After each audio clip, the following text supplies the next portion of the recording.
Hi friends, I'm April with the channel Primitive Mommy, and a lot of you don't know that I travel a lot, and actually probably none of you do, because I haven't really shared it on the channel, but like always, I want to share one of my solutions to one of my problems that I've come up with.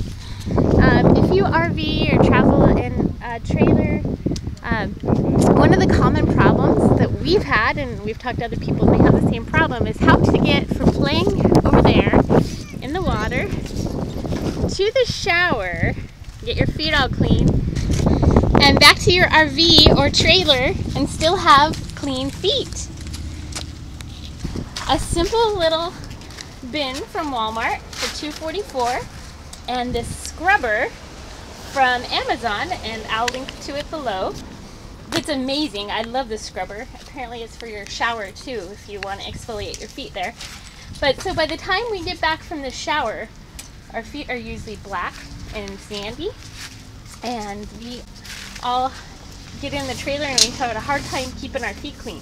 So all you do is come back, give your feet a nice scrub, and you're all clean and ready to go inside. And let's see if I can show you clean feet after I stepped on it. And you don't have to make all your rugs black and dirty and continuously sweep up sand. And you can have fun at the beach. So, hope you enjoyed this video. Maybe I'll be back and show you some of my other cool hacks that I figured out for the beach. And until next time, take care.